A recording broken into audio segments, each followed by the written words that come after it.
திட்டம் போட்டு செயல்படுத்தப்படுகிற ஒரு திட்டமாக உருவாக்குவதற்காக முடிவெடுப்பது என்று வரும்போது ஆட்சி பல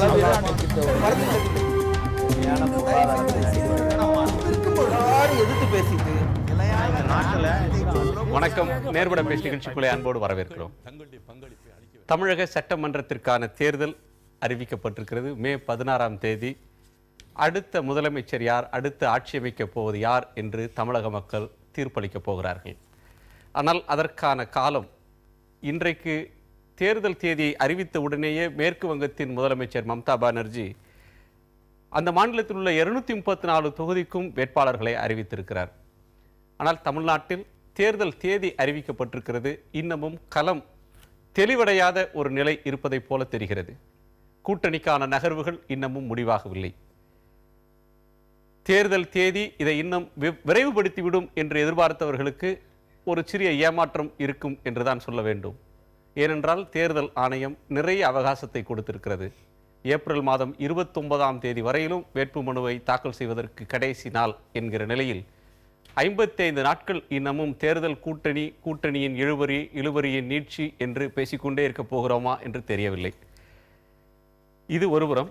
இன்னொன்று, இந்த நீண்ட கால அவகாசம் 2 மாதத்துக்கு மேலாக 70 நாள் பிரச்சாரம் செய்வதற்கான வாய்ப்பு இருக்கக்கூடிய நிலையில் ஏற்கனவே 2 கட்சிகள் 3 கூட்டணிகள் தங்கள் பரப்புரையை தொடங்கிவிட்டன.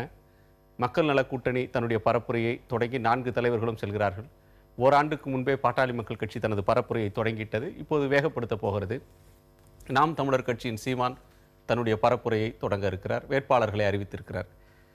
இந்த நீண்ட கால இடைவெளியிலான பரப்புரை என்பது யாருக்கு சாதகமாக இருக்க போகிறது? ஆளும் கட்சிக்கா, எதிர்கட்சிகளுக்கா? விவாதிக்கலாம். நம்மோடு பாரதிய ஜனதா கட்சியின் திரு KS நரேந்திரன், பாட்டாளி மக்கள் கட்சியின் திரு பாலு, அதிமுகவின் திரு மாஃபா பாண்டியராஜன், மார்க்சிஸ்ட் கம்யூனிஸ்ட் கட்சியின் திரு கனகராஜ், திமுகவின் திரு அப்பா. வணக்கம். 5 பேரிடம் தொடங்குறதுல முதல்ல முன்னாள் சட்டமன்ற உறுப்பினர் இருந்தே கேட்கலாம். 70 நாள் அவகாசம், மே 16ஆம் தேதி தேர்தல். இவ்வளவு தள்ளி போற இந்த கால அவகாசம் என்ன உணர்வு உங்களுக்கு தருது? தேர்தல் ஆணையம் சுயேட்சா செயல்படக்கூடியது. அது தமிழ்நாட்டில் ஏற்கனவே இப்போ +2 தேர்வு இருக்குது, 10ஆவது வகுப்பு தேர்வுகள் இருக்குது. அந்த தேர்வுகள்லாம் முடிஞ்சு ஒரு தேதியை டிக்ளேர் பண்ணியிருக்காங்க. அதில் நம்ம ஆளுங்கட்சிக்கு சாதகமாட்டோ பாதகமாட்டோன்னு சொல்கிறதுக்கு இல்லை. ஆனால் அந்த 70 நாள் என்ன கரெக்டாக சரியாக சொன்னால் 70 நாள் இருக்குது. மே மாதம் 16ஆம் தேதி தேர்தல் நடக்குன்னா முழுமையாட்டு கோடை காலம் ஆரம்பிச்சிடும். கடுமையான குடிநீர் பஞ்சம், மின் தட்டுப்பாடுகள், பல பிரச்சனைகள் வரும். ஏற்கனவே மின் தட்டுப்பாடுகள்லாம் இதுவரைக்கும் இப்போ ஜனவரி பிப்ரவரி வரைக்கும் ஓரளவுக்கு சமாளித்து வந்திருக்கு. அதுக்கப்புறம் பல பாதிப்புகள், குடிநீர் பிரச்சனை, மற்ற பிரச்சனைகள்லாம் வரலாம். ஆக நாள் கூட கூட கூட தேர்தல் அறிவித்ததுக்கப்புறம் புதுசாட்டு எந்த அறிவிப்புகளோ அல்லது புதிதாட்டு எந்த திட்டங்களையோ தொடங்கி வைக்கவோ, ஏதாவது புதிதாட்டு எதையும் செய்ய முடியாத காரணத்தினால இந்த அரசு ஒரு டம்மியாக இருக்கணும். ஆனால் அப்படி இருப்பாங்களான்னு தெரியாது. ஏன்னா விதிகளை ரொம்ப மீறுவாங்க. தேர்தல் நடத்த விதிகளை எடுத்த உடனே குற்றச்சாட்டுக்கு போனா அது பிறகு நம்ம அந்த குற்றச்சாட்டா சொல்லல, ஜெனரலா உள்ளதை சொல்ல. பொதுவா உங்களுடைய அனுபவத்துல கோடை உக்கிரத்தில் இருக்கிற ஒரு நாள்ல தேர்தல் நடக்கிறப்ப இந்த நேரத்தில் அவகாசமும் 5 வருஷமும் பாதிக்கப்பட்ட மக்கள் ஒரு நல்ல முடிவு எடுக்கிறதுக்கு ஒரு வாய்ப்பு. அப்போ அதுக்கு மாற்றாட்டு இன்னைக்கு தமிழ்நாட்டில் திராவிட முன்னேற்ற கழகத்து தான் ஆட்சிக்கு வந்தால் தான் நம்ம இந்த நாட்டில் ஒரு நல்லது நடக்குங்கிறத எல்லாருமே சொல்கிறாங்க. சாதாரண மக்கள் கிராமங்கள்லாம் போய் பேசினா சாதாரண மக்கள் வரைக்கும் தேர்தல் தேதி அறிவித்த உடனே பிரச்சாரத்தை நீங்கள் தொடங்கிட்டீங்க அப்படின்றது மாதிரி தெரியுது. பிரச்சாரத்தை இன்னும் கொஞ்சம் நேரம் தள்ளி பேசலாம். ஏன்னா 5 பேரும் பிரச்சாரத்தை பண்ணாங்க. நான் சொல்றது யதார்த்தமா, நான் உங்களுக்கு பெரிய படிப்பு படிக்கல, கிராமத்தில் உள்ள யதார்த்தத்தை சொல்றேன். இல்லை, யதார்த்தம் எதுவாக இருந்தாலும் இங்க பிரச்சாரத்தை இப்பவே தொடங்க வேண்டாம். இது பொதுவான விஷயங்களை பேசுவோம். திரு கனகராஜ், உங்க பார்வையில் இவர் திரு அப்பா அவர்கள் சொல்ற கருத்து இருக்கே, நீண்ட அவகாசம் அப்படின்ற ஒன்று ஒரு பெரிய அளவுல பல பிரச்சனைகள் வெடிக்கிறதுக்கு வாய்ப்பு இருக்கு, அரசுக்கு சிரமம் அப்படின்னு சொல்றாரு. அது தங்களுக்கு சாதகம் சொல்றது ஒவ்வொரு கட்சியும் சொல்ற ஒரு கிளைம். ஆனா உங்க கூட்டணியில் இருக்கிற இந்திய கம்யூனிஸ்ட் கட்சியினுடைய தலைவர் மாநில செயலாளர் திரு முத்தரசன் ஒரு கருத்து சொல்லியிருந்தார். தேர்தல் என்பது திருவிழா, ஜனநாயக திருவிழான்னு எல்லாம் சொல்றாங்க. ஆனா மற்றவங்களுக்கு தான் திருவிழா. எங்களை பொறுத்தவரையிலையும் ஒவ்வொரு தேர்தலும் போராட்டம் தான் அப்படின்ற எந்த சென்ஸ்ல சொல்றீங்க? அப்போ உங்க போராட்டம்ன்றது நெடிய போராட்டமாயிடுமா இந்த முறை? இல்லை, ஆக்சுவலாக நான் என்ன பார்க்குறேன்னு சொன்னால், ஒரு மாற்றத்திற்கான ஒரு போராட்டத்தை நடத்துகிறோம். அநேகமாக நீங்கள் மாற்றம் என்று சொல்லுகிற போது நீங்கள் ஆரம்பத்தில் திமுக அதிமுக மீது ஒரு வெறுப்படைந்த மக்கள் கூட உடனடியாக மக்கள் நல கூட்டணி அதுக்கு ஆதரவு தரலாம் என்று வந்துடல. ஆனால் அது நாளுக்கு நாள் அது இன்க்ரீஸ் ஆகுது அப்படிங்கிறத எங்களால் பார்க்க முடியுது. அப்பா அவர்கள் விட்ட இடத்தை நீங்க தொடர்றீங்க. அவர் பரப்புரையை திமுகவுக்கு நிறுத்தினா நீங்க மக்கள் நல கூட்டணிக்காக தொடர்றீங்க. இந்த அவகாசத்தை பத்தி சொல்லுங்க. அது எதிர்க்கட்சிகளுக்கு ஆளுங்கட்சிக்கு இந்த அவகாசம் என்பது உண்மையில் மாற்றத்தை முன்வைக்கிறவர்களுக்கு நிச்சயமாக அது வாய்ப்பாகத்தான் இருக்கக்கூடும். நீங்கள் கூடுதலாக பேச முடியும். அதை நீங்கள் இப்போ தமிழக அனுபவத்தில் இப்போ நாங்கள் எங்களுடைய அனுபவத்திலிருந்து நான் பேசுகிற போது, நாங்கள் ஆரம்பித்த போது இருந்த நிலைமையிலிருந்து இப்போது வெகு தூரம் வந்திருக்கிறோம். இது இன்னும் கொஞ்சம் நாள் கிடைக்கும் போது இன்னும் எங்களுக்கு சாதகமாக இருக்கும் என்கிற அபிப்பிராயம் எனக்கு இருக்கிறது. அது ஆளுங்கட்சிக்கும் சாதகமாக இருக்காது, அப்பா அவர்கள் கட்சிக்கும் சாதகமாக இருக்காது, மக்கள் நல கூட்டணிக்கு சாதகமாக இருக்குன்ற ஒரு அந்த நிலையில் நீங்கள் நின்று பேசுகிறீங்க. அதை கடப்போம். அதிமுக தரப்பில் உங்களை எதிர்க்கக்கூடிய கட்சிகள் பல முனைகள் எதிர்க்கிறாங்க. ஒன்றாக நின்று எதுக்கலன்னு சொன்னாலும் ஆட்சியை விமர்சிக்கக்கூடியவங்க பல தரப்புல இருந்து பண்றாங்க. இவங்க போராட்டம் சொன்னதுக்கு இன்னொரு சொல்லணும்னா செலவு. தேர்தல் என்றால் வெறும் திருவிழான்னா எந்த செலவுமே செய்யாமல் நடக்கிற திருவிழா இல்லை. நிறைய பணம் கொட்டி செலவு செய்யக்கூடிய ஒரு திருவிழா தான் இன்னைக்கு ஜனநாயக திருவிழா நம்ம சொல்றது. இன்னும் ஜனநாயக முதிர்ச்சி அடையல, இன்னமும் ஒரு வியாபாரம் பண்ற மாதிரி இருக்கு அப்படின்ற விமர்சனங்களோடயே தான் நம்ம இதை பயணம் பண்ண வேண்டியது இருக்கு. ஆளும் கட்சிக்கு இந்த அவகாசம் 70 நாள் அவகாசம், இன்னும் கூட்டணியை என்னைக்குனாலும் இன்னொரு 5-6 வாரம் கழிச்சு கூட கூட்டணியை முடிவு செய்து கொள்ளலாம், அந்த ஃபிளெக்சிபிலிட்டியை கொடுக்குதுன்னு பார்க்கலாமா? இதை இல்லை, அனைத்து இந்திய அண்ணா திராவிட முன்னேற்ற கழகத்தை பொறுத்த வரைக்கும் இந்த தேர்தலை சந்திக்கிறது அம்மாவோட நலத்திட்டங்கள் ஆழமாக ஒவ்வொரு குடும்பத்தையும் போய் சேர்ந்திருக்கிறது. அதை மக்கள் நல்லா அப்சர்வ் பண்ணுவாங்க. இந்த ஒரு 3 மாதங்கள் 2.5 மாதங்கள் டைம் கிடைக்கிறது. அது நல்லா சிங்க் ஆகும்னு நினைக்கிறோம் எங்களை பொறுத்த வரைக்கும். அதே நேரத்தில் வளர்ச்சி திட்டங்களை பற்றி பல விஷயங்கள் மாற்று கருத்துக்களை பதிய வைக்கிறதுக்கு பலரும் முயற்சி எடுக்கிறாங்க. இப்ப அவரு சொன்ன அந்த மின்சாரத்தை குரல் இருக்குன்னா அந்த மாதிரி ஒரு ஆளும் தரப்புல ஒரு தனித்த ஆட்சி இப்ப இதுவரையிலும் ஆளுங்கட்சி கூட்டணியில் இல்ல, தனியாக இருக்கிறது. ஆளும் கட்சிக்கு ஆதரவாக கடந்த காலத்துல ஒலித்த குரல்கள் கூட இப்ப வெவ்வேறு முகாம்கள்ல எதிர்ப்பை பாக்குறோம். இப்ப 2 ஆண்டுக்கு முன்னாடி இந்த 7 பேருடைய விடுதலையை அதிமுக அரசு அறிவித்த போது பேரறிவாளன் உள்ளிட்டவருடைய விடுதலை யாருமே அதுக்கு உள்நோக்கம் கற்பிக்கல. பெரும்பாலும் எல்லாருமே மாற்று முகாமில் இருந்தவங்க கூட வரவேற்றாங்க. இப்ப அந்த வரவேற்ற குரல்கள் கூட இப்ப சந்தேக கண் கொண்டு பார்ப்பதும் விமர்சிப்பதுமான போக்கு இருக்கு. அப்ப அதிமுகவுக்கு எதிர்ப்பான விமர்சனம் என்பது பல முனையிலிருந்து வர்றதை எப்படி அதிமுக எதிர்கொள்ள போகுது? இல்ல, அந்த பல முனைகள் என்பதே ஒரு வீக்னஸ் நினைக்கிறேன். எனக்கு குறைந்தது 5 அணிகள் இன்னைக்கு எதுக்கு நிக்குது. 1 2 நான் சொன்ன ஃபர்ஸ்ட் ட்ராக் நலத்திட்டங்கள் ஆழமா போய் சேருது.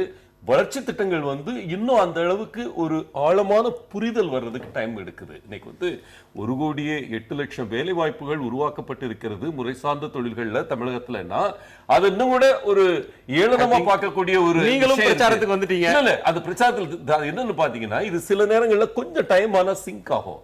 பலரும் இதை பேச ஆரம்பிப்பாங்க. இப்போ படிச்சுன்னு கேட்கறாங்க, எங்க வேலை வாய்ப்பு 86 லட்சம் பேர் எம்ப்ளாய்மெண்ட் எக்ஸ்சேஞ்சில் இருக்காங்கன்னு கேட்கறவங்க இருக்காங்க.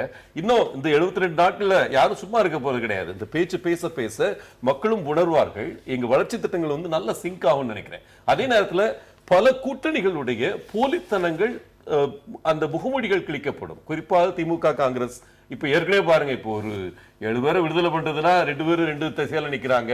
இந்த மாதிரி விஷயங்கள் வர வர பல மாறுபட்ட கருத்தை சொல்றது மாதிரி தெரியுது. கூட்டணியில இல்ல, இப்ப எந்த கூட்டணியும் அவங்க இல்ல. அதனால எந்த கூட்டணி போறாங்களோ யாருக்கும் தெரியாது. அவர் ஏதோ ஒரு வலிமையான கூட்டணியில போறோம், திமுக தவிர வேற கூட்டணிகள்ல தான் இருப்போம் அப்படின்னு சொல்லி இருக்கிறாரு. வாசனை பொறுத்த வரைக்கும் தெரியல சொல்ல காங்கிரஸ் இருக்கு.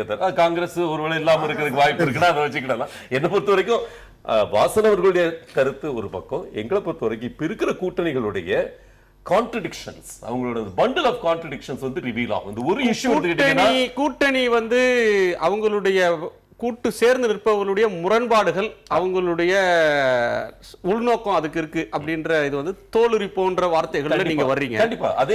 அதே நேரத்தில் பல முனைகள் இருந்தும் அதிமுக ஆட்சியின் மீதான ஒரு வாக்குறுதிக்கும் செயல்பாட்டுக்கும் இடையிலான விஷயங்கள், குற்றச்சாட்டு, மற்றதெல்லாம் நிறைய இருக்குல்ல, அது இன்னமும் வேகப்பெறும்ல. எங்களை பொறுத்த வரைக்கும் 54 வாக்குறுதிகள் எலெக்ஷன் மேனிஃபெஸ்டோல கொடுத்துருக்கோம். அதுல ஒன்னொன்னே நிறைவேற்றிருக்கோம், அதுக்கு மேலே நிறைவேற்றிருக்கோம். இப்ப அம்மா மொபைலோ அம்மா சால்ட்டோ நாங்க சொன்ன அறிவிப்பு கிடையாது, ஆனா அதுக்கு மேலே நிறைவேற்றிருக்கோம். இதை நல்லா கொண்டு போய் சேர்க்கறதுக்கு இன்னும் கொஞ்சம் டைம் கிடைச்சிருக்குன்னு நினைக்கிறேன். என்ன திருபாலு 3 பேரும் 3 முனையில பிரச்சாரத்தை தொடங்கிட்டாங்க. நீங்களும் பிரச்சாரத்துல இருந்து தொடங்க வேண்டாம், ஒரு பொதுவான நிறைய தேர்தல்களில் பார்த்தவர்ன்ற முறையில பேசலாம். திரு பாண்டியராஜன் சொல்ற ஒரு கருத்திலிருந்தே நீங்க உங்களுடைய கேள்வி கேட்கிறேன். அதிமுக ஆட்சியின் நலத்திட்டங்கள் மக்களை சென்றடைந்திருக்கின்றன, அதை மக்கள் உணரத் தொடங்கி அது சார்ந்த ஒரு வைப் வரும் அப்படின்ற ஒரு எண்ணத்தை அவர் பிரதிபலிக்கிறார். பாசிட்டிவ் வைப் அப்படித்தான் வருமா? அதுக்காகத்தான் இந்த அவகாசம் அதுக்கு தான் பயன்படும் நினைக்கிறீங்களா? இல்லை, இது ஒரு பொது நிகழ்ச்சி விவாதம் என்பதன் காரணமாக அண்ணன் அவர்கள் இந்த செய்தியை சொல்றார். அவர்களுக்கு ஆளும் கட்சிக்கு இது ஒரு அதிர்ச்சியாகத்தான் இருக்கும். காரணம் என்னவென்றால், அந்த அதிகாரத்தை பயன்படுத்தி இப்பொழுது தொடர்ச்சியாக கடந்த 4 நாட்களாக பார்த்தீங்கன்னா நிறைய விளம்பரங்கள், நிறைய திட்டங்கள், அறிவிப்புகள் வந்து கொண்டே இருந்தது. இது மறந்துடும் 70 நாளுங்கிறது. அதற்கு பிறகு நிறைய மாற்றங்கள் வரும். இது வந்து மன்னிக்கணும், அரசின் செலவுல இத்தனை நாள் விளம்பரம் வந்தது, இனிமே கட்சியின் செலவுல வந்தா மறந்துருமா? ஆனால் அதை தாண்டி ஒரு அரசு ஒரு திட்டங்களை அறிவிக்குது, ஒரு பாலத்தை திறக்குது, ஒரு புதிய ஸ்கீமை கொண்டு வந்திருக்காங்க, உங்களுக்கு நலத்திட்டம் என்று சொல்வது வேறு, எனக்கு ஓட்டு போடு என்று விளம்பரம் கொடுப்பது வேறு. அதை மக்கள் புரிந்து கொள்வார்கள். இன்னொரு செய்தி என்னன்னா, 70 நாள் என்பது நான் வந்து பிரச்சாரத்துக்காக சொல்ல, எங்களுடைய பாட்டாளி மக்கள் கட்சியினுடைய திட்டப்படி எங்களுக்கு ஒரு நல்ல ஒரு வாய்ப்பாக நாங்கள் இதை கருதுகிறோம். எங்களுடைய கருத்தை மிக தெளிவாக எடுத்து சொல்ல முடியும். நாங்கள் இதுக்கு முன்னாடி தேர்தல் வழிகாட்டு நெறிமுறைகளை பாட்டாளி மக்கள் கட்சி வகுத்திருக்கிறது. அந்த நெறிமுறைகள் படி எங்களுடைய வேட்பாளரை முன்னிறுத்துவதற்கும் எங்களுடைய கட்சியினுடைய செயல்பாடுகளை வேகப்படுத்துவதற்கும் ஒரு அருமையான ஒரு வாய்ப்பு. இப்போ 3 பேர் சொல்லாத ஒரு செய்தியை நான் சொல்லணும். என்னென்னா, தமிழ்நாட்டில் மட்டும்தான் தேர்தல் ஆணையம் சந்திக்க முடியாத, அதாவது அவர்களால் கையாள முடியாத ஒரு இக்கட்டான சூழ்நிலை பண பரிவர்த்தனை. இது இந்தியாவில் வேறு எந்த மாநிலத்திலும் இல்லை. பல இதற்கு முன்னாடி ரிட்டையர் ஆன என்னன்னா, இந்த தமிழ்நாட்டுல இருக்கு, மகாராஷ்டிரால இருக்கு, கர்நாடகால இருக்கு, ஆந்திரால இருக்கு, அதை சொல்லிடுறேன், பஞ்சாப்ல இந்த பிரச்சனை அதை சொல்றேன். அதாவது பிரவீன்குமாரும் நரேஷ் குப்தா அவர்களும் அவர்கள் எங்களால் கட்டுப்படுத்த முடியவில்லை என்று பிறகு சொன்ன அதே நிலைப்பாட்டை இப்பொழுது இருக்கக்கூடிய தேர்தல் ஆணையர் எடுத்துவிடக்கூடாது. இந்த 70 நாளில் ஒரு நியாயமான, நேர்மையான மக்களாட்சியினுடைய அடிப்படை தத்துவத்தை நிறைவு செய்யக்கூடிய வகையில் எலெக்ஷன் கமிஷனர் சம்பத் ரிட்டையர் ஆகிற அன்னைக்கு சொன்னாரு, லிட்டில் மோர் அக்யூட், மற்ற மாநிலங்களை விட பணப்புழக்கம் அப்படின்றத கட்டுப்படுத்துறதுன்றது வந்து ஒரு பிரச்சனையாகத்தான் தமிழ்நாட்டை பொறுத்தவரை இருக்கு. அது வந்து இப்போ சமீபத்தில் ஒரு தொலைக்காட்சி விவாதம் நடந்துச்சு. 2 இயக்கத்தை மட்டும்தான் ஒட்டுமொத்த மக்களும் சொன்னாங்க, மற்ற யாரையும் சொல்றாங்க. திமுக, அதிமுக பணம் யார் கொடுக்குறாங்க என்று கேட்டால் 2 இயக்கத்தை மட்டும் சொன்னாங்க. இன்றைக்கு நான் சொல்றேன், தமிழ்நாட்டில் சரி 70 நாள் பிரச்சாரம் இருக்கு, 72 நாள் இருக்கு. இன்னமும் கூட்டணின்றது இதனோட சேர்ந்தே வரப்போகுது. கூட்டணி பேசுறதுக்கு வந்து வழக்கமா முரண்டு பிடித்து கொண்டிருக்கக்கூடியவங்க, பிடி கொடுக்காமல் இருக்கக்கூடியவர்கள், தேதி அறிவிச்ச உடனே சடசடன் அவங்களுடைய நிலையிலிருந்து இறங்கி வந்து செட் ஆயிடுவாங்க. ஆனா இப்ப அதுக்கான காலம்ன்றது அதுக்கும் சேர்த்து இதுல ரொம்ப தெளிவா எங்களை பத்தி, மற்றவங்களை பத்தி எனக்கு தெரியாது. எங்களை பொறுத்தவரையில் முன்பு இருந்த அதே தெளிவான நிலைப்பாட்டோடு தான் நாங்கள் பயணிக்கிறோம். அதனால உங்களுக்கு வந்து யாரோட பேசுறது, எத்தனை தொகுதி, எதை யாருக்கு ஒதுக்குவது என்பது குழப்பம் எங்களுக்கு இல்லை. இந்த தேர்தலை பொறுத்தவரையில் இந்த காலகட்டங்கள் பரப்புரைக்கு தான் நாங்கள் மிக முக்கியத்துவம் கொடுக்க போகிறோம்.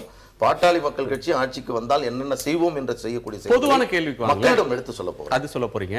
பரப்புரை, இந்த நீண்ட நெடிய பரப்புரைக்கான கால அவகாசம் அப்படின்ற ஒன்று அரசின் சாதனைகள் மக்களை சென்றடைவதற்கு பயன்படும். இந்த எதிர்க்கட்சிகளுடைய பிரச்சாரத்தை நாங்க முறியடிச்சிருவோம் அப்படின்னு சொல்ற கருத்து நீங்க எப்படி? இல்ல, அது வந்து நிச்சயமா நான் வந்து ஒரு அரசியல்வாதியாக இருப்பதை தாண்டி நான் சொல்றேன். ஒரு சாதாரண ஒரு யதார்த்தமான மனநிலையில் பார்த்தீர்கள் என்று சொன்னால், நல்ல திட்டம் பண்ணியிருந்தாக்கா நாளைக்கே தேர்தல் வச்சா சந்திச்சுட்டு போயிடலாமா? எதுக்கு 70 நாள்? எல்லா விதமும் பண்ணிட்டாங்க, எல்லா சேவையும் கொடுத்துட்டாங்க, மக்களுக்கு எல்லாம் சேர்ந்துருச்சு. நாளைக்கு தேர்தல் வச்சா கூட நாங்கள் ரெடிங்க, எங்களுக்கு இன்னும் 70 நாள் வேணுங்க, நாங்கள் எங்களுடைய கருத்தெல்லாம் கொண்டு போய் மக்கள்கிட்ட சொல்லி அவங்களுக்கு புரிய வச்சு அதை நம்ப வச்சு அவருடைய வாக்கை மீண்டும் பெறுவதற்கு என்று சொல்வது ஒரு பலவீனத்தினுடைய வெளிப்பாடு. அதுதான் என்னுடைய கருத்து. தேர்தல் ஆணையம் சொன்னதுக்கு நீங்க வெவ்வேறு சொல்றீங்க. வெள்ளம் பாதிப்பு, மாணவர்களுக்கான தேர்வு, இதுதான் காரணம். நாங்கள் தமிழ்நாட்டில் கடைசி கட்டத்துக்கு கொண்டு போனதுக்கு பருவநிலை இதெல்லாம் யோசிச்சு தான் பண்ணியிருக்கோம் மற்ற ஊர்களில் அப்படின்ற பார்வையை தேர்தல் ஆணையம் சொல்லுது. நீங்க வேற பார்வையை சொல்றீங்க. இது வந்து அதிமுக எதிர்ப்புக்கு பயன்படுன்ற ஒரு கருத்துக்கு நீங்க வர்றீங்க. அதை நோக்கி தான் திரு நரேந்திரன் அவங்க தெளிவா இருக்கிறதா சொல்றாங்க. பாமக, பாஜகவுக்கு அந்த தெளிவு வந்துருச்சா? இந்த அவகாசம் உங்களுக்கு அட்வான்டேஜ்? என்னைக்குமே தெளிவா தான் இருக்கும். நீங்க ஆரம்பத்துல இது யாருக்கு லாபம்னு கேட்டா, இது வந்து இந்த தமிழ்நாட்டு மக்களுக்கு தான் லாபம். இது உண்மையிலே இந்த லாபம்ன்றதுக்கு நிறைய சொல் இருக்கு. இல்ல, தமிழ்நாட்டுல அந்த சொல் ரொம்ப இந்த கொச்சைப்படுத்தப்பட்டிருக்கு தேர்தல் காலத்துல. தேர்தல் காலத்துல தான் மக்களுடைய குறைகளை கண்டறிவதற்கு அரசியல்வாதி அத்தனை அரசியல் கட்சிகளும் இதுல யாருமே நான் நீ என்று சொல்ல முடியாது. அத்தனை பேருமே மக்களை திருப்திப்படுத்துவதற்காக என்னவெல்லாம் பண்ணணுமோ அத்தனை காரியங்கள் செய்கின்ற, அதாவது அவர்களுக்கு வராத தண்ணி வரும், இல்லாத ரோடெல்லாம் போடப்படும். இல்ல தேர்தல் ஆணையத்தினுடைய நடத்தை விதிகள் வந்துருச்சு. இல்ல மாடல் கோட் ஆஃப் கான்டக்ட் வந்துருச்சு. தேர்தல் ஆணையத்தினுடைய கண்காணிப்பு கீழ தான் அதிகாரிகள் வேலை செய்ய போறாங்க. ஆரம்பத்தில் சொல்லுகிற மின்சார தட்டுப்பாடு வரும் அப்படிலாம் சொன்னாருங்க. அதெல்லாம் வருவதற்கு வாய்ப்பு இல்லை. எனக்கு தெரியும் கடந்த 2011 தேர்தல் நடந்த பொழுது மே மாதம் தான் கிட்டத்தட்ட அந்த தேர்தல் முடிவுகள் வந்தது. அப்போ கூட மின்சார தட்டுப்பாடு தேர்தல் முடிந்த அடுத்த 2-3 நாள் ஆரம்பமாயிருச்சு. எல்லாமே எலெக்ஷன் போலிங் முடிஞ்சது. ரிசல்ட் அதை ஓவர் கம் பண்ணிடுவாங்க. குறைந்தபட்சம் சம்மர்ல இருக்கிற காலத்துல அந்த காலகட்டத்துல அந்த எலெக்ஷன் நடக்கிறதால மக்களுக்கு உண்மையில அத்தனை விஷயங்களை கிடைக்கக்கூடிய சாத்தியக்கூறு இருக்கிறது. ஒரு இடைத்தேர்தலுக்கு நீங்க சொல்றது சரி. ஒரு இடைத்தேர்தல் நடக்கிறப்ப கவர்மெண்ட் மெஷினரியா வந்து இடைத்தேர்தல் சரி, அவங்க ஒரு சின்ன ஏரியாவுக்குள்ள அதிகாரத்தை நேரடியா இது பண்ண முடியலாம் கூட மறைமுகமாக வேறு வழிகளில் மக்கள் பயனடைவதற்கான வாய்ப்புகள் ஏற்படுத்தப்படும். இடைத்தேர்தல்ன்றது உண்மையிலே திருவிழா தான். ஏன் தொகுதியில் இடைத்தேர்தல் வந்தா பரவாயில்லன்னு மக்கள் நினைக்கிறது மாதிரி நிறைய இடைத்தேர்தல் மக்களை தேர்தல் அப்படி வராது. இடைத்தேர்தல் ஆளுங்கட்சி எந்த ஆளுங்கட்சியாக மக்களை நினைக்கவே விடுறதில்லை. ஓயாமல் மூளைச்சலவை நடக்கிறது ஒழிய நான் பார்த்த வகையில மக்களை யோசிக்க கூட விடுவதில்லை. பொது தேர்தல் அப்படி சாத்தியம் இல்லையே. பொது தேர்தல் என்பது இடைத்தேர்தல் போல இல்ல. இது ஆண்ட கட்சி இல்ல ஏற்கனவே ஆண்டு இருக்கின்ற கட்சி அல்லது யார் ஆட்சிக்கு வர வேண்டும் மக்கள் எடை போடுகிற தேர்தலாகத்தான் இதை நாங்கள் பார்க்கின்றோம். இது கால அவகாசம் என்பது பால் அவர்கள் சொன்னது போல மக்கள் இன்னும் அதிகமாக சிந்திப்பதற்கு ஒரு அவகாசம் கிடைப்பதாக நான் நினைக்கின்றேன். ஒரு மாற்றம் வேண்டும் என்று தமிழக மக்கள் உண்மையிலே எதிர்பார்த்து கொண்டிருக்கிறார்கள்.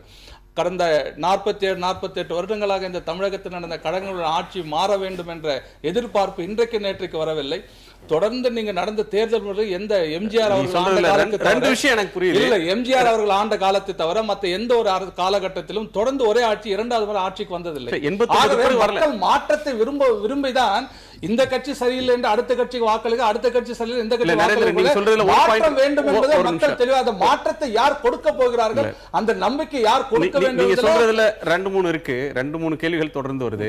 89ல இருந்து மாற்றம் அப்படின்னா ஆட்சி மாற்றம் தான் நடந்திருக்கு. அந்த 2 பேருக்கிட்ட தான் ஆட்சி மாறி மாறி இருந்திருக்கு. மூன்றாவதாக ஒரு நபருக்கு நம்பிக்கை கொடுக்க கட்சி வரவில்லை. இப்போது வந்திருக்கிறது என்று நாங்கள் நினைக்கின்றோம். பாரதிய ஜனதா நீங்க பாமக சொல்றீங்களா? இல்ல, பாரதிய ஜனதா கட்சியை தேசிய ஜனநாயக கூட்டணியில என்னால் சொல்ல முடியும். காரணம் 2016 நடந்த நாடாளுமன்ற தேர்தல் இதுவரை இல்லாத தேசிய ஜனநாயக கூட்டணி ஒன்னு அரூபமால இருக்கு. அது இருக்குதா இப்போ? பாமக வந்து நீங்க கேளுங்க, அவர் பாலு தான் சொல்லணும். இல்லங்க, யார் இருக்கா யார் இல்லன்னு இல்ல. ஆனா தேசிய ஜனநாயக கூட்டணி தலைவராக இன்றைக்கு உலகமே போற்றக்கூடிய தலைவர் நரேந்திர மோடி இருந்து கொண்டிருக்கிறாரு. மிக அருமையான பட்ஜெட் போட்டிருக்காங்க. மிக அருமையான ரயில்வே பட்ஜெட் போட்டிருக்காங்க. 20 மாத காலமாக ஊழலற்ற ஒரு ஆட்சி கொடுத்து நீங்களும் பரப்புரை ஆரம்பிச்சீங்க. பரப்புரை இல்ல, பரப்புரைக்கு அடுத்து போவோம். பிரச்சனைகளை பேசலாம். Right right. நீங்க பரப்புரைக்கான உரிமை இருக்கு. கூட்டணியில் இருப்பதோட எங்களுடைய சொந்த பலம் என்றது ஒன்று இருக்கிறது இல்லையா? நான் சொல்ல என்ன சொல்ல விட்டுருங்க. இல்ல என்ன சொல்ல விட்டுருங்க. 2014 அடுத்த சுற்றுல பேசலாம். அந்த காரணத்தினால தான் கழகங்களுக்கு மாற்றாக ஒரு அடுத்த மாற்று அணி, மூன்றாவது சொல்வதில் எனக்கு விருப்பம் இல்லை, மாற்று அணி ஆரம்பித்த காரணத்தினாலே நரேந்திர மோடி பிரதமராக ஆகவில்லை. ஆனாலும் கூட அவர் அணியின் மீது நம்பிக்கை மக்கள் வைத்த காரணத்தினால் 19% வாக்குகள் எங்களுக்கு வந்தது. 5 முறை தமிழகத்தை ஆண்ட கட்சிக்கு 2011 எதிர்கட்சி அந்தஸ்து கிடைக்கல.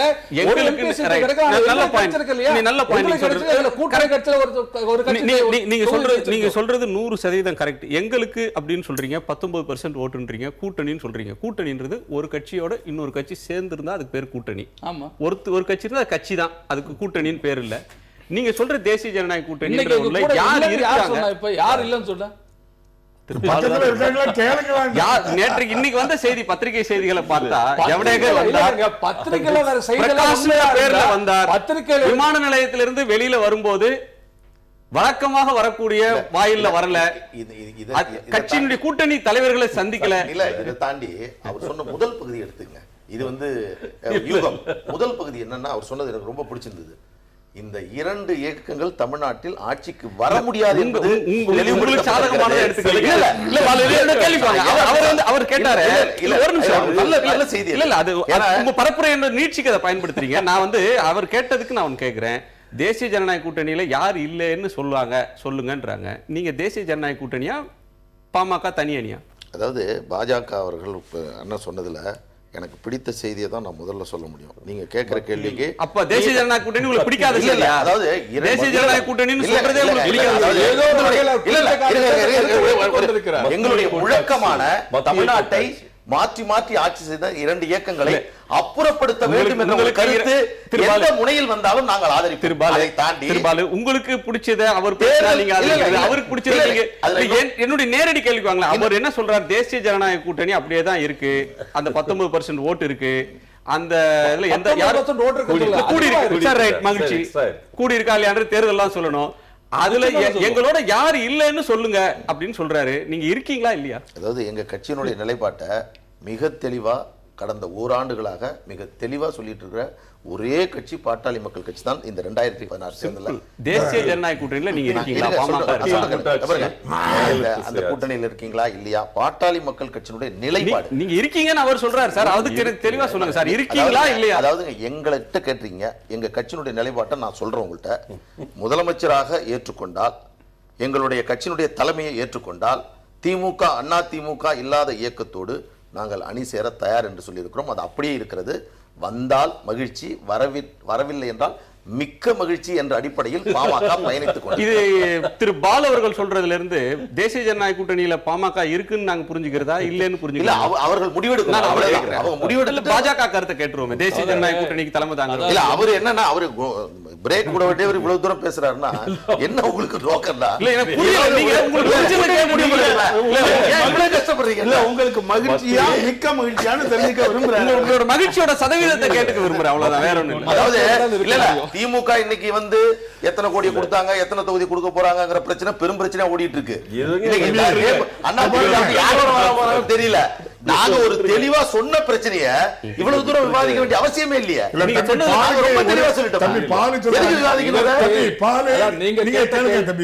நாங்க அதுல பணம் கொடுக்க வேண்டிய அவசியம் எங்களுக்கு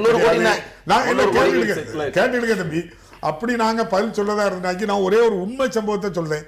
வள்ளியூர்ல உங்க ஐயா அன்புமணி ஐயா வந்தாங்க, ஒரு பிரியாணியும் 300 ரூபாயும் கொடுத்து தான் ஆளை கூப்பிட்டாங்க. அப்ப அந்த பணம் எங்க இருந்து வந்து சொல்லுங்க நீங்க? அப்ப நீங்க நல்லா பேசிட்டு இருக்கலாமே, நல்லா பேசலாம், நிதானமா பேசலாம். கூட்டம் கூட்டுகிற கட்சி எங்கள் கட்சி கிடையாது. இல்ல நீங்க வள்ளியூர்ல கட்சி திமுகவும் அண்ணா திமுகவும் அவர்கள் பணத்தை கொடுத்து தான் ஆட்களை கூப்பிடுறாங்க. உண்மையா கோபப்பட வேண்டிய அவசியம் இல்ல. பாட்டாளிகள் உணர்ச்சி வயல்காட்டுல வேலை செய்யறோம், அதே உடையோட வர்றோம். அவன் எங்க ஊர்ல கொடுத்தே தானே தம்பி நான் சொல்ல முடியும், இல்லாத எப்படி சொல்ல முடியும்? இடைவேளைக்கு பிறகு சொல்லுவோம். எனக்கு அந்த பதில் வரல. நரேந்திரன் சொன்னாரு 19% ஓட்டிங். திருச்சி பை எலெக்ஷன் நடக்கும்போது இந்த என்டிஏ உடையல, எல்லாருமே இருந்தாங்க, வைகோ எல்லாருமே இருந்தாங்க. அன்னைக்கு எடுத்த ஓட்டு 5000 ஓட்டு. 5000 ஓட்டு. பிரைம் மினிஸ்டர் சரி, அது வெளிய போற ஆள உடம்புல கீழ இட்டான்னு சொல்லுங்க. நம்ம இடைவேளைக்கு பிறகு பேசுவோம். ஒரு இடைவேளைக்கு பிறகு நேர்பட இல்ல, நான் இன்னும் முடிக்க. திரு நரேந்திரன், நீங்க பேசியே முடிக்கல நீங்க. ஆனாலும் என்கிட்ட கேள்வியும் என்கிட்ட நிறைய இருக்கு. கூட்டணி பேசி முடிக்கலாம். நீங்க வேற. சரி, அதுக்கான அவகாசம் இதை பார்க்கிறதா? ஜவடேகர் வந்தாரா இல்லையானே சந்தேகம் வர்றது மாதிரி ஆயிடுச்சு. இப்போ சந்தித்தாரா, ரகசிய சந்திப்பா? அரசாங்க வேலையாக வந்தார், அரசாங்க வேலை பார்த்து விட்டு அவர் திரும்பி சென்றிருக்கிறார். இதுதான் யதார்த்தம். டாக்டர் தமிழ் சவுந்தரராஜன் மிக தெளிவாக அதை குறித்து அறிக்கையை வெளியிட்டார். அண்ணா பல்கலைக்கழகத்தினுடைய கிளைமேட் சேஞ்ச் டிபார்ட்மெண்டோட ஹெச்ஓடி சொன்னதாக பத்திரிகையில் வந்த செய்தி, அவர் வருவதாக திடீரென்று ஒரு தொலைபேசியிலிருந்து சொன்னாங்க, மந்திரி வர்றாருன்னு. எங்கள்கிட்ட துணைவேந்தரும் இன்னைக்கு அலுவலகத்தில் இல்லை, பதிவாளரும் இல்லை, திடீர்னு அவர் வந்தாரு. இம்ப்ராம்ப்டு விசிட், முன்கூட்டி சொல்லாமல் திடீரென்று வந்தார். திடீரென்று வந்த பயணம் அலுவலக பயணமாக மாற்றப்பட்டது அப்படின்னு வேணா சொல்லலாம்.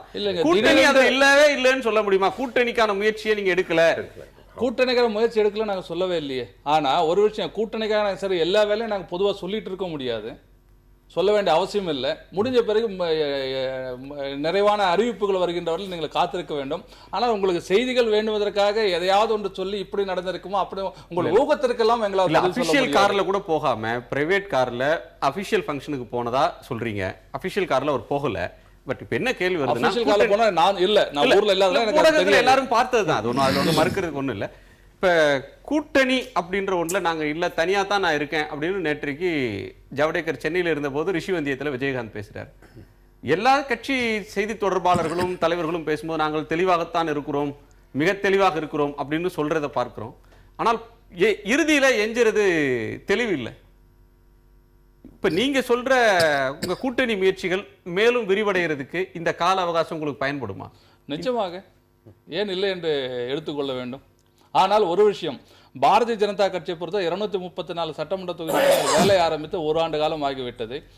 தொகுதி அளவில் தொகுதி பொறுப்பில் போட்டுவிட்டோம். அதன் பிறகு தொடர் கூட்டங்கள் நடந்து கொண்டிருக்கின்றது. மார்ச் 16 முதல் 31 வரை தொகுதி மாநாடுகள் நடத்த ஏற்கனவே திட்டமிடப்பட்டிருக்கின்றது. பாரதிய ஜனதா கட்சி அது நேற்று இன்றைக்கு வந்த அரசியல் கட்சி அல்ல, இது அகில இந்திய அளவில் இருக்கக்கூடிய கட்சி. இதற்கான தெளிவான திட்டங்கள் அகில இந்திய தலைமைகளை தந்திருக்கின்றதை நாங்கள் அமல்படுத்தி வருகின்றோம். ஒவ்வொரு கட்டமாக இன்றைக்கும் நாளைக்கும் விருப்ப மனுக்கள் வாங்கி கொண்டிருக்கின்றோம். இன்றைக்கு எங்களுக்கு ஆச்சரியம், பெருத்த ஆச்சரியம். அதாவது அந்த சாலையிலே போக்குவரத்து பாதிக்கின்ற வகையில் அந்த அளவிற்கு தொண்டர்களுடைய ஆர்வம், ஒவ்வொரு தொகுதிக்கும் 10 மனுக்கள் 20 மனுக்கள் ஒவ்வொருவரும் அந்த கொடுப்பது பார்க்கும்போது உண்மையில ஆச்சரியமாக இருக்கிறது. நாம் கூட்டணி வருகிறோமா இல்லை இது கூட தெரியாமல் அத்தனை தொகுதியிலும் பாரதிய ஜனதா கட்சி போட்டி போட வேண்டும். தொண்டர்களுடைய உணர்வு, அது மட்டும் இல்ல மக்கள் ஆதரவு. ஏற்கனவே உங்க தொலைக்காட்சியில வந்தது தொண்டர்களுடைய பாரதிய ஜனதா நீங்க தனியாவே போட்டிடுவீங்க போல இருக்கு. 234 தொகுதியில் தனியா போட்டி விட என்பது பாரதிய ஜனதா கட்சியின் நோக்கம் அல்ல. எங்கள் தலைவர் இன்றைக்கு தெளிவாக அறிக்கையில் சொல்லியிருக்கிறார், பத்திரிகையாளர் பேட்டியில் சொல்லியிருக்கார், தனியாக போட்டியிடும் பாரதிய ஜனதா கட்சி நினைக்கவே இல்லை. ஆனால் அதற்காக நாம் காத்திருக்காமல் எங்களுடைய அரசியல் வேலைகளை நாங்கள் கட்சி வேலைகளை நாங்கள் தொடர்ந்து செய்து கொண்டிருக்கிறோம் தெளிவாக சொல்லியிருக்க. அதையத்தான் நான் உறுதிப்படுத்துகிறேன். யார் வருகிறார் வரவில்லையோ அது குறித்து நாம் கவலைப்படாமல் பாரதிய ஜனதா கட்சி வலிமையான கட்சியாக யார் வர்றாங்க வரலன்னா யார் வரலன்னு சொல்றீங்க? இல்ல அது எப்படி வேணா நீங்க எடுத்துக்கலாம், அதுக்கு நாம பதில் சொல்லணும். ஆனால் அத்தனை பேர் ஒருங்கிணைந்து நான் சொல்ல ஆரம்பத்தில் சொன்ன ஒரு விஷயம் தான், 47-48 ஆண்டுகளாக தமிழகம் பாதிக்கப்பட்டிருக்கிறது. கழகங்கள் ஆட்சியிலே அவர்கள் சொன்ன அத்தனை வளர்ச்சிகளுக்கும் எத்தனையோ விஷயங்களை சொன்ன உடனே நீங்க பரப்புரையும் சொல்லுவீங்க. அதெல்லாம் விட்டுவிட்டு உண்மையிலே மாற்றத்தை கொடுக்கக்கூடிய ஒரு கட்சி இருக்கிறது, ஒரு அணி இருக்கிறதுன்னு சொன்னா தேசிய ஜனநாயக கூட்டணி இருக்கிற காரணம் அதை நிரூபணம் செய்கின்ற வகையில் மத்தியில் மிக திறமையான ஒரு ஆட்சி செய்து கொண்டு பிரதம மந்திரி எங்கள் கட்சியில் எங்களோட கட்சி தலைவராக இருக்கின்ற காரணத்தால் மக்கள் மத்தியில் ஒரு நம்பிக்கை வந்திருக்கின்றது. பாரதிய ஜனதா கட்சி இந்த முறை நிச்சயமாக ஒரு மாற்றத்தை தரக்கூடிய வலிமையான கட்சியாக. பிரதமர் அதிகமாக போய் பேசியே பீகார்ல ஜெயிக்க முடியல ஆட்சிக்கு வந்த பிறகு கூட. எனவே அது மாதிரியான ஒரு எஃபர்ட் அதுக்கு முன்னாடி ஜெயிச்சதெல்லாம் விட்டுட்டீங்களே. டெல்லி கடைசி ஆட்சிக்கு அது அவரே போய் நேரடியாக நிறைய பிரச்சாரம் பண்ணார். இப்ப பிஜேபிக்கு இருக்கக்கூடிய அதே சிக்கல் திமுக இருக்குன்னு சொல்லலாம். திமுக காங்கிரஸ் கூட்டணி உறுதியாயிருக்கு. ஆனால் மற்ற கட்சி தேமுதிகவுக்காக நீங்க காத்திருக்கிறது, அந்த பேச்சுவார்த்தை இழுபறி அப்படின்றது தொடர்ந்து ஊடகங்கள் அடிபடுற செய்தியா இருக்கு. இப்போ உங்களுக்கு இந்த அவகாசம் என்பது உங்களுடைய தள்ளாட்டத்துக்கு பயன்படும், இழுபறிக்கு பயன்படும்னு சொல்லலாம். நாங்கள் எப்படி தள்ளாடிக்கிட்டு இருக்கோம்? நாங்கள் எங்கள் வேலையில் அறிவாலயத்தில் பாருங்கள், இந்த 94 வயசுலேயும் வந்து உட்கார்ந்துக்கிட்டு ஒரு 24 வயசு இளைஞர் மாதிரி இது வரைக்கும் 175 தொகுதியை நேர்காணல் பண்ணியிருக்காங்க. இன்னும் மீதி தொகுதியை நேர்காணல் 7ஆம் தேதி வரை பண்ணிட்டு இருக்காங்க. எந்த இடத்துல எங்களுக்கு தொய்வு ஏற்பட்டிருக்குன்னு சொல்லுங்கள். தளபதி எடுத்துக்கிட்டா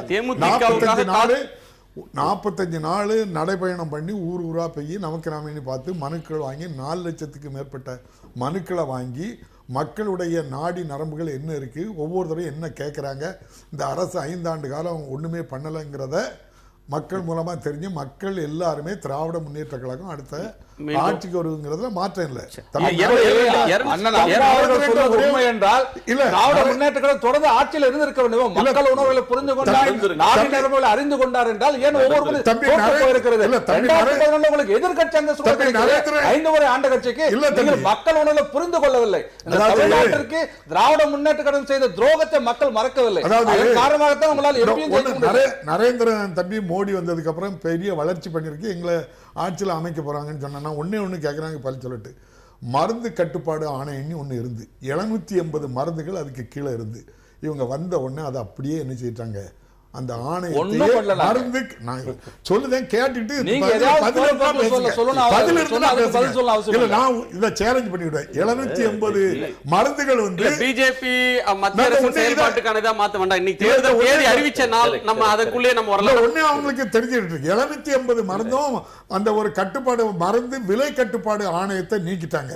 இப்ப வெளிநாட்டுல இருந்து மருந்து இறக்குமதி பண்ணாக்க அதையும் 78 மருந்துகளுக்கு அது வேற ஒரு விவாதம். அது வேற ஒரு விவாதம். நாம வந்து மக்களை பாதிக்கக்கூடிய ஒரு விஷயம். பீகார் டெல்லியில அவங்கள அது மக்களை பாதிக்கக்கூடிய விஷயம் தான். அது மற்றொரு தருணத்துல விரிவா விவாதிக்க வேண்டிய விஷயம். இன்றைக்கு பேச வேண்டிய நீங்க 234 சரி, மோடியும் சரி, பிஜேபியும் சரி, தமிழ்நாட்டுக்குள்ள வந்து போகக்கூடிய வழி தெரியாமலே தாங்க எங்க போன்னு வழிகாட்டுக்கு தான் ஒரு கைடு வேணும். எங்களுக்கு 234 இல்லாம நீங்க ஒரு காலத்துல ஒண்ணுமே வேண்டாம் சொல்லி காங்கிரஸ் கட்சி சேர்ந்த மான மரியாதை இருக்குன்னு சொன்ன நீங்க மறுபடியும் காங்கிரஸ் கட்சி காரணம் என்ன? நீங்க அந்த ரகசியத்தை கொஞ்சம் சொல்லுங்களேன். நாங்க ரகசியம் மான மரியாதை வந்து காங்கிரஸ் ஒரு ரகசியம் கிடையாது.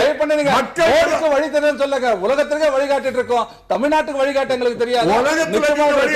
உலகத்துல தமிழ்நாட்டுக்கு எல்லாம் இருக்காங்க. தேர்தலுக்கு வந்துருங்க. அதாவது இப்ப 234 வெற்றி பெற்றிருக்க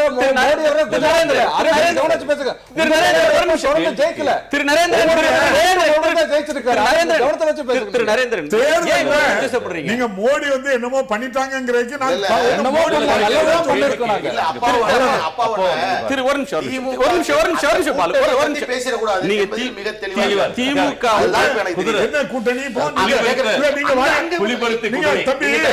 கூட்டணியை பற்றி பேசினா எங்க தம்பி பாலுக்கு நான் நிறைய பதில் சொல்லலாம்.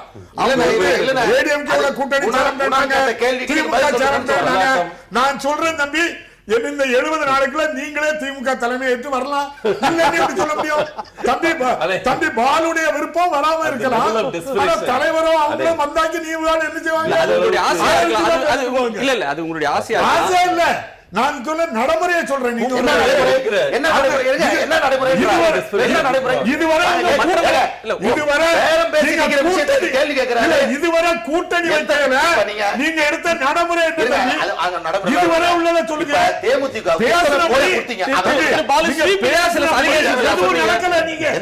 நீங்க பேச்சுக்கும் செயலுக்கும் சம்பந்தம் கிடையாது. செய்வதை சொல்லுவோம். ஒரே திரு பாலு ஒரு கூட்டணி பற்றி அதிகாரப்பூர்வமாக முடிவாகிற வரை போகிற போக்கில்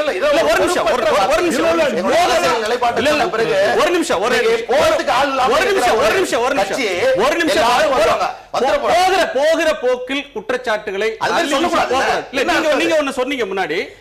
நீங்களும் தேமுதிகவோட கடந்த காலத்துல கூட்டு சேர்ந்திருக்கீங்க, பிஜேபியும் கடந்த காலத்துல சேர்ந்திருக்காங்க, அதிமுகவும் அவங்களோட சேர்ந்திருக்காங்க, தேமுதிகவோட அலுவலகத்துக்கு மக்கள் நல கூட்டணியின் தலைவர்களும் போயிருக்காங்க.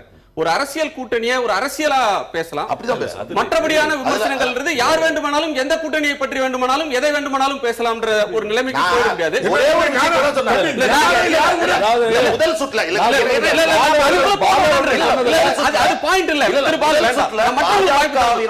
கூட்டணி தொடர்பாக மிக தெளிவாக கேட்டபோது, அதே ஒன்று திமுக எடுக்க போது அவர் திட்டமிட்டு அதை வேறு திசைக்கு கொண்டு செல்கிறார்கள். இதுக்கு முன்னால பல தேர்தல் நடந்திருக்கு, பல கூட்டணி எல்லாரும் சேர்ந்து இருக்கோம், பேசுறபடி நடக்கிறாங்க. நீங்களே பேசுறபடி திமுக பாமக விஷயமாகவோ அல்லது பாஜக காங்கிரஸ் விஷயமோ அது மாத்த வேணாம். தேர்தல் தேதி அறிவிக்கப்பட்டிருக்கிறது. இந்த அவகாசம் யாருக்கு சாதகமா இருக்க போது, யாருக்கு பாதகமா இருக்க போது, இந்த கூட்டணி அமைவதுன்றது இன்னும் இழுபறியாவே நீடிக்க போதான்றது பேசிட்டு இருக்கேன். திரு கனகராஜ், இந்த தேதியில இன்றைய இந்த தேதியில தமிழ்நாடு தேர்தல் தேதி அறிவிக்கப்பட்ட இந்த நாளில் தமிழ்நாட்டினுடைய தேர்தல் பிரச்சனை அப்படின்னு எது வரும்? ஏதேனும் ஒரு பிரச்சனையை வைத்து மக்கள் வாக்களிக்கிறாங்க. நிச்சயமா இந்த காலத்துல ஊழல் ஒரு மிக பிரதானமான பிரச்சனையாக வந்திருக்கிறது. மிக பிரதானமான பிரச்சனையாக எல்லா துறைகளிலும் ஏதாவது ஊழலற்ற ஒரு துறை என்பது எந்த இடத்திலும் இல்லை.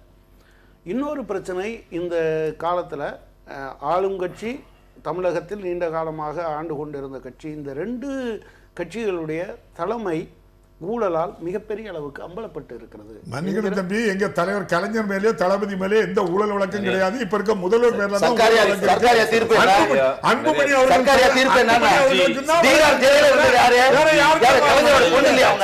தலைவர் தொலைக்காட்சி எதுல வருது? 200 கோடி ரூபாய் வந்துச்சு. பேசுறீங்க அன்புமணி தான் சொல்லுங்க. சிபிஐ சொல்லுங்க. சிபிஐ கோர்ட் 200 கோடி ரூபாய்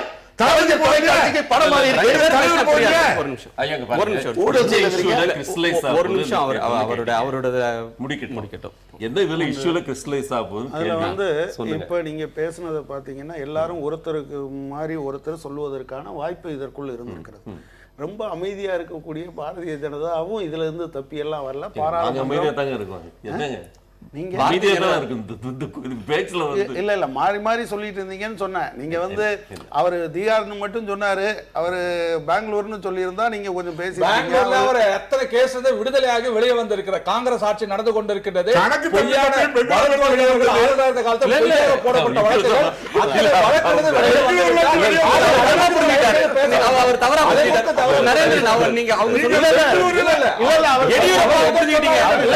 அவங்க சொன்னது வேற, நீங்க அவர் சரியாத்தான் நீங்க தேர்தல் பிரச்சனைக்கு வரலாம்.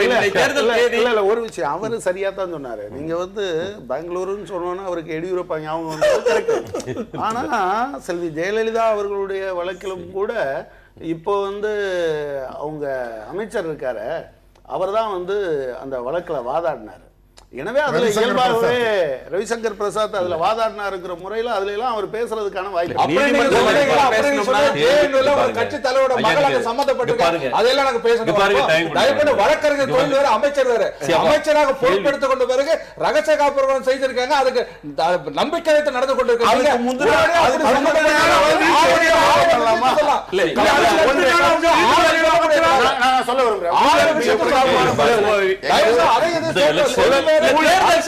தேர்தல் தேர் வந்து அங்கங்க மாறி மாறி போறது மாதிரி இருக்கு. நம்ம அவர் வந்து சொல்லக்கூடாது, மத்திய அமைச்சர். ஆகவே அதை அவர் குறை சொல்ல முடியாது. ஊழல் ஒரு மிக பிரதான பிரச்சனை. தமிழகத்தினுடைய இயற்கை வளங்கள், அது ஆற்று மணலோ அல்லது தாது மணலோ அல்லது கிரானைட்டோ, இவையெல்லாம் கொள்ளையடிக்கப்படுவது அடுத்த பிரதானமான பிரச்சனை. மூன்றாவது பிரச்சனை, தமிழகத்தினுடைய விவசாயம் பாதிக்கப்பட்டு இருப்பது, அதற்கு தீர்வு காணாமல் இருப்பது. நாலாவது, தமிழகத்தில் புதிய தொழில் எதுவும் வராமல் இருப்பது. அது வராமல் பார்த்து கொண்டதில் அதிமுக இந்த காலத்தில் அது என்ன சொன்னீங்கன்னாலும் ஏதேனும் ஒரு பிரச்சனை மக்கள் வாக்களிக்க போற ஒரே ஒரு பிரச்சனை பிரதானமாக எழுந்து நிற்கும். ஊழல். இந்த ஆட்சி வேண்டுமா வேண்டாமா, யாருக்கு வாக்களிப்பது அப்படின்னு வர்றப்ப ஏதேனும் ஒரு பிரச்சனை தலையாய பிரச்சனையாக. உங்களை பொறுத்த வரைக்கும் நல்லாட்சி, கடந்த 5 வருடங்களில் அளித்த நல்லாட்சி, அடிப்படை தேவைகள் அனைத்தும் தீர்க்கப்பட்டிருக்கிற விஷயங்கள், வளர்ச்சிகள் நிறைய நடந்திருக்கின்றத மக்கள் இந்த 70 நாள் டைம் பீரியட் கிடைக்கிறப்ப இத்தனை கேக்கோஃபோனி அங்கே இங்கிருந்து வந்து பேசுறப்ப மக்கள் அழகா புரிஞ்சுக்குவாங்க. இது கிறிஸ்டலைஸ் ஆக போறது அம்மா சொன்ன அந்த அமைதி வளம் வளர்ச்சி தான். அது அமைதியா இருந்திருக்கிற தமிழகம், வளம் கண்டிருக்கிற தமிழகம், வளர்ச்சி கண்டிருக்கிற தமிழகம், இதுலதான் கிறிஸ்டலைஸ் ஆகும் கடைசியில. அதுக்கு தக்கன நாங்க பிரச்சாரத்தை உள்ள கொண்டு போக போறோம். இந்த ஊழல் குற்றச்சாட்டுகள் சொல்றாங்க, இதெல்லாம் மக்கள் இங்க சொல்றவங்களை பார்ப்பாங்கல்ல, அவங்களும் இப்ப யாரு சொல்றா அந்த ஊழல் சொல்றாங்க இல்ல. இங்க பாருங்க, கனகராஜ் சாருடைய திரிபுரா திரிபுரா வந்து எவ்வளவு பெரிய விஷயமா பேசப்பட்டது. அந்த இடத்துல வந்து ஒரு பாருங்க, ஒரு எம்எல்ஏ வந்து இவ்வளவு தூரத்துக்கு பணம் கட்ட அடுக்கி படுத்து தூங்கினாரு. அது அவருக்கே தெரியல. பாருங்க, ஊழலை பற்றி பேசுறதுக்கு கிரெடிபிலிட்டி யாருக்கு இருக்கு நீங்க பாக்கணும். ஒரே ஒரு நிமிஷம், அவர் தவறான தகவலை திரிபுராங்க, அது மாநிலம் தெரியும். சிபிஎம் தான் அந்த கட்சிக்காரர் தூங்கினார்ல, பார்த்தோம்ல. சிபிஎம்ல அங்க பெங்கால்ல வந்து ஆட்சியில ஊழல் குற்றச்சாட்டு இல்லையா, ஜோதிபாசு பையன் மேல ஊழல் குற்றச்சாட்டு இல்லையா, கேள்வி கேட்பாங்கல்ல அவங்களும். கேரளால இல்லையா. ஒரே ஒரு விஷயம் நான் உங்ககிட்ட சொல்றது, ஒரே ஒரு நிமிஷங்க, எங்க கட்சியில ஊழல் இனிமேலும் எவருமே செய்ய மாட்டார்லாம் நான் சொல்ல. ஒரு நிமிஷம் இருங்க, நான் சொல்லி முடிச்சிடறேன். எங்க கட்சியில ஊழல் செய்கிற ஆளை அடுத்த நிமிஷம் கழுத்தை பிடிச்சு தள்ளுற தார்மீக தைரியம் எங்களுக்கு இருக்கு. உங்க தலைவரை போலீஸ் பிடிச்சு, நீதிமன்றம் பிடிச்சு சிறைக்குள்ள தள்ளிருச்சு. நீங்க அதை கொண்டாடிட்டு இருக்கீங்க, காவடி எடுத்தீங்க, உங்களுக்கு பேசுவதற்கான தைரியம் எங்க இருந்து வருது? ஊழலை விட எத்தனை வாட்டி நீங்க அலையன்ஸ் வச்சீங்க? நான் இப்பவும் சொல்றேன், உங்களோட அலையன்ஸ் வச்சதுனாலயே நீங்க புனிதர்னு அர்த்தமா? உங்கள் ஊழலை சகித்துக் கொண்டோம் என்று அர்த்தம், ஒரு குறிப்பிட்ட பிரச்சனைகளுக்காக. ஆனா நான் என்ன கேட்கிறேன், உங்களை சிறைக்குள்ள போட்ட பிறகு கூட இவ்வளவு தைரியமா வந்து எப்படி பேசுறீங்க? இன்றைக்கு நான் சொல்றேன், ஏதாவது ஒரு பதவி நிரப்புவதில் நீங்க லஞ்சம் இல்லைன்னு சொல்ல முடியுமா? நீங்க வாங்கினது மட்டும் இல்ல, நீங்க பலன்னு சொல்றீங்க. ஆனா அதை விட மிக பல, நான் பலன்னு கூட சொல்ல மாட்டேன். ஒரு விஷயம் சொல்லுங்க, ஒரு இடத்துல நீங்க வாங்கலைன்னு சொல்லுங்க. அதை விட அதிகாரிகளை பிரஷரைஸ் பண்ணி என்னை லஞ்சம் வாங்க சொல்றாங்கன்னு ஒரு நேர்மையான ஆளு தூக்கு போட்டு தொங்குறத உங்க ஆட்சியை தவிர வேற எங்க இருந்தது? கண்டிப்பா. எவ்வளவு தைரியமா நீங்க பேசுறீங்க? அண்ணே இங்க பாருங்க, தயவு செய்து நீங்க வந்து பக்கத்துல அந்த பக்கம் திமுக வச்சிருக்கீங்க, அந்த பக்கம் அதிமுக வச்சிருக்கீங்க. நீங்க வந்து இந்த கட்சிகள் கூட இல்லாம இப்பதான் முதல் வாட்டி தனியா நிக்கிறீங்க. கரெக்ட். இத்தனை நாளும் வந்து இந்த ஊழல் வந்து உங்களுக்கு கண்ணுல தெரியுது. இப்ப வந்து திடீர்னு கண்ணுல தெரிஞ்சா எங்க கிட்ட சொன்னாங்க சிறுதாவூர் ஊழலை வாபஸ் வாங்கணும்னு சொன்னாங்க. முடியாதுன்னு சொல்லிட்டு வந்தாங்க. 21 மாசத்துக்கு முன்னால இந்த கட்சிகளோட தான் நீங்க கூட்டணி வைக்கணும்னு வந்தீங்க. அந்த இதுல 3 சீட்டுக்கு பதிலா 1 சீட் கொடுத்துட்டாங்க வந்தீங்க. அதனால இது வந்து நம்பகத்தன்மைன்றது யாருக்கும் கிடையாது. இதை பொறுத்த வரைக்கும் வெளியே வந்து அவர் பேசுறாரு, கேஸ வாபஸ் வாங்கலைங்கிறதுக்கா ஒரு அரசாங்கத்தை கவுத்தவங்க எப்படி பேச முடியுது? அடுத்த கட்டத்துல கண்டிப்பா திரு கனகராஜ் சொல்றது அடுக்கடுக்கான குற்றச்சாட்டுகள், ஊழல், இந்த இது வந்து பெரும் பிரச்சனையாக இந்த தேர்தல்ல வரும். அப்ப ஆல்டர்னேட்டிவா எங்களை பார்ப்பாங்க, இதுதான் மக்கள் வாக்களிக்கிறப்ப வரக்கூடிய சிந்தனைன்றார். திரு பாண்டியராஜன் வந்து அமைதி, வளம், வளர்ச்சி, அதுல வந்து வளர்ச்சியை கொடுத்திருக்கிறோம், அமைதியா இந்த மாநிலம் இருந்திருக்கு, அது மக்கள்கிட்ட இருக்கு, அதுதான் தேர்தல்ல வாக்களிக்கும் போது மனதில் வரும். இந்த தேர்தல் நாளில், தேர்தல் தேதி அறிவிக்கப்பட்ட இந்த நாளில் இன்னும் 70 நாள் என்ன மாற்றங்கன்னா வரலாம். இன்னைக்கு தமிழ்நாட்டுல பற்றி எரியிற பிரச்சனையாக தேர்தல் நேரத்துல எது வரும்னு நினைக்கிறீங்க? சுருக்கமா நீங்க 3 பேரும் சொல்லுங்க. மிகப்பெரிய அளவில் ஊழல் தான் மிக முக்கியமான ஒரு பிரச்சனையாக மக்கள் மத்தியில் பேசப்படுகிறது. கனகராஜன் சொல்வதை போன்று ஒரு நீதிபதி நீதிமன்றத்திலேயே 391 நியமனங்கள் என்று சொன்ன உடனே கால்குலேட்டர் இருந்தால் கொடுன்னு சொல்லிட்டு கணக்கு போட்டுட்டு அப்படியே வச்சுட்டார். ஓ இவ்வளவு வரும் அப்படின்னு என்று சொல்லக்கூடிய அளவிற்கு ஒரு எல்லா நிலைகளிலும் ஊழல் என்பது மலிந்து போய்விட்டது. பணம் இல்லாமல் எதுவுமே இல்லை என்ற நிலை உருவாகி இருக்கிறது. தமிழகத்தினுடைய வளர்ச்சிக்கு பாதகமாக இருக்கக்கூடியது எது என்று கேட்கின்ற பொழுது ஊழல், மது என்பதை தாண்டி 2ஐ தமிழக மக்கள் அடையாளம் கண்டிருக்கிறார்கள். தமிழகத்தினுடைய வளர்ச்சிக்கு தடையாக இருப்பது திமுக, அதிமுக என்ற 2 இயக்கங்கள் தமிழகத்திற்கு எதிராக இருக்கிறது என்பதை புரிந்து கொண்டிருக்கிறார்கள். இந்த தேர்தலில், இந்த சூழலில் எந்த கட்சி ஆட்சிக்கு வர முடியாது என்பது தெளிவாகிவிட்டது. நீங்கள் சொல்வதை போன்று பாமக, மக்கள் நல கூட்டணி, நாங்கள் அந்த இடத்தை நிறைவு செய்வோம் இந்த 70 நாளில் என்ற தன்னம்பிக்கையோடு நாங்கள் பயணித்துக் கொண்டிருக்கும் போது திமுகவுக்கும் அதிமுகவுக்கும்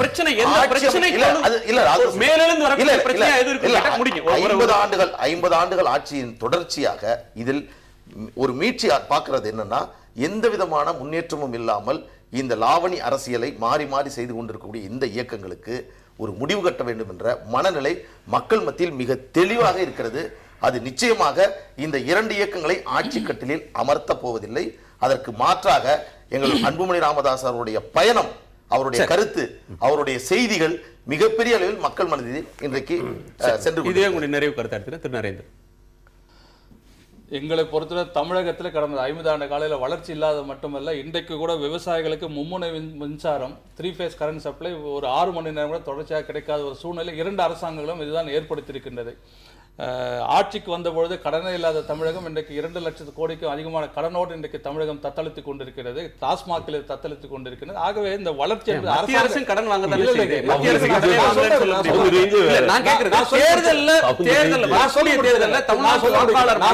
எந்த பிரச்சனை கரெக்டுங்க. வளர்ச்சி தான் மிக முக்கியமான காரணமாக இருக்க முடியும். காரணம், தமிழ்நாட்டில் அரசாங்க பள்ளிக்கூடங்கள் சேருவதை அவமானமாக நினைக்கின்ற ஒரு காலகட்டத்தை 2 அரசாங்கங்கள் உருவாக்கி வைத்திருக்கின்றது.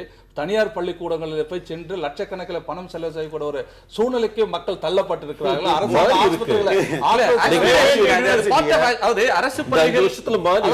மக்களுக்கு என்ன தேவை இருக்கிறதோ, என்ன தேவையோ அடிப்படை தேவைகளோ சரிவர அரசியலுக்காக சில விஷயங்களை மறந்துட்டு பேசுறோம்னு நினைக்கிறேன். அரசியலுக்காகத்தான் சிலதை பேச வேண்டியதா தோணுது. அது அரசு பள்ளிகள் தரமான கல்வியை தரணும், ஆசிரியர்கள் அர்ப்பணிப்போடு செய்யணும், அரசு வந்து அதிகமான இலவசமான தரமான கல்வியை மக்களுக்கு தரணும் அப்படின்றதுல மாற்று கருத்து யாருமே வச்சிருக்க முடியாது, மக்கள் நலனை விரும்புறவங்க. ஆனா தமிழ்நாட்டில் வசதியே இல்லைனாலும் வசதி குறைவான தரம் குறைந்த தனியார் பள்ளிக்கு யூனிஃபார்ம் போட்டு ஷூ போட்டு தன்னோட குழந்தையை அனுப்புறத ஒரு ஃபேஷனா கருதுற, ஒரு கௌரவத்தின் அடையாளமா கருதுற ஒரு மனப்பாங்கு நம்ம மக்கள்கிட்ட வந்திருக்கு. அதனாலேயே அரசு பள்ளிகள் தரமற்றவை அப்படின்னு சொல்ல முடியாது. தரமான ஆசிரியர்கள் ஊக்கப்படுத்தவில்லை. அரசு பள்ளிகள் 2 இருக்கு, மாற்ற வேண்டுமா இல்லையா? தரம் தரம் என்று 2 இடத்துல இருக்கு, அரசுல இருக்கு, தனியார்ல இருக்கு. மக்கள்கிட்ட இந்த ஒரு மனோபாவம் மாறி வளர்ந்திருக்கு அப்படின்றது உண்மை. அது அரசியலுக்கு அப்பாற்பட்டு வேறொரு நாள் விவாதிக்க வேண்டியது. மேலெழுந்து வரக்கூடிய பிரச்சனை நீங்க கருதுற ஒரு பிரச்சனை சுருக்கமா சொல்லுங்க. ஊழல், மது, வளர்ச்சி, இதுதான் தலையாய பிரச்சனையாக இருக்க போகுது. ஆகவே மாற்றத்தை, அது மட்டுமல்ல 50 ஆண்டு காலம் சலித்து போய் மக்கள் யார் மாற்றத்தை கொண்டு வர மாட்டார்கள் என்ற ஒரு ஏக்கத்தோடு மக்கள் பார்த்து கொண்டிருக்கிறார்கள். செயல்படுகின்ற ஒரு அரசாங்கம் வேண்டும் என்று எதிர்பார்க்கிறார்கள். வளர்ச்சி திட்டங்களை இந்த தமிழகத்தில் கொண்டு வர வேண்டிய ஒரு அரசாங்கத்தை எதிர்பார்க்கிறார்கள். அண்ணன் கனகராஜ் பேசுகின்ற பொழுது ஊழல் குற்றச்சாட்டு கம்யூனிஸ்ட் பண்ண முடியாது. காரணம் அவர்கள் ஆட்சிக்கு வர முடியாது. ஆக ஊழலுக்கு அவர்கள் சம்பந்தம் இருக்காது. ஆட்சிக்கு வந்தா நீங்க ஊழல் பண்ணுவீங்க.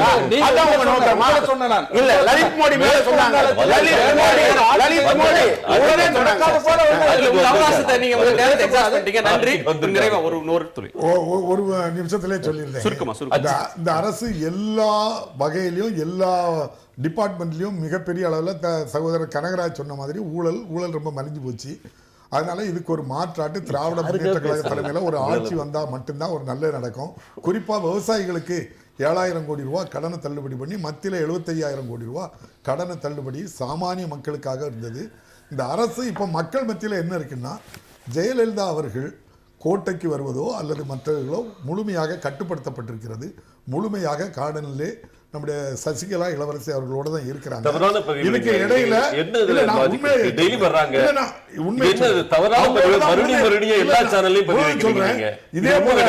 இதே போல 8ஆம் தேதி 2011 பிரச்சனை. இந்த 2011 அக்டோபர் சாப்பாடுல இருந்து பாக்குறாங்க. நம்முடைய பேசிட்டு நீங்க பாருங்க. உண்மையை சொன்னா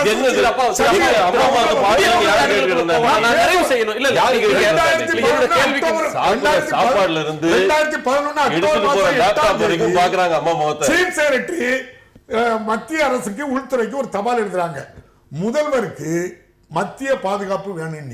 அப்ப அவங்களுக்கு என்ன பாதிப்பு அங்க உள்ள இருக்கு? இதுக்கு காரணம் சசிகலா அவர்களும் இளவரசி அவர்களும் அவங்க உயிருக்கே ஆபத்துன்னு சொல்லி தபால் போகுது.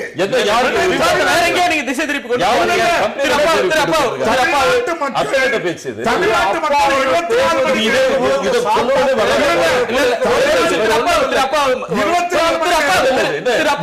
24 இருந்தா நாட்டு மக்கள் தாக்குதல்களுக்குள்ள போக வேண்டாம். வைல்ட் அலிகேஷன் ஒரு கேள்வி, எளிமையான கேள்வி. எந்த பிரச்சனை மேலிருந்து வரும்? மக்கள் வாக்களிக்கும் போது எதை நினைத்து வாக்களிப்பார்கள்? மக்களோடு மக்களாக இருந்து மக்களுக்கு பணியாற்றுகின்ற முதல்வர், திராவிட முன்னேற்ற கழக தலைவர் கலைஞர் தலைமையில் இருக்க ஆட்சியை மக்கள் விரும்புவாங்க. தேர்தல் பிரச்சாரத்துக்கு இன்னும் 72 நாட்கள் இருக்கு. விரிவா நீங்க பிரச்சாரம் செய்யலாம். தேர்தல் பிரச்சாரத்துக்கு இன்னும் 72 நாட்கள் நமக்கு இருக்கு. அவகாசம் நிறைய இருக்கு. இன்னும் அவகாசம் நிறைய இருந்தாலும் இன்றைக்கே உங்களுடைய வேகத்தை புரிஞ்சிக்க முடியுது. பிரச்சாரத்தை தொடங்கி இருக்கீங்க பல்வேறு முனைகள்ல. உங்கள் ஐவருடைய வருகைக்கும் கருத்து பகிர்வுக்கும் மிக்க நன்றி. மீண்டும் சந்திப்போம். நன்றி, வணக்கம்.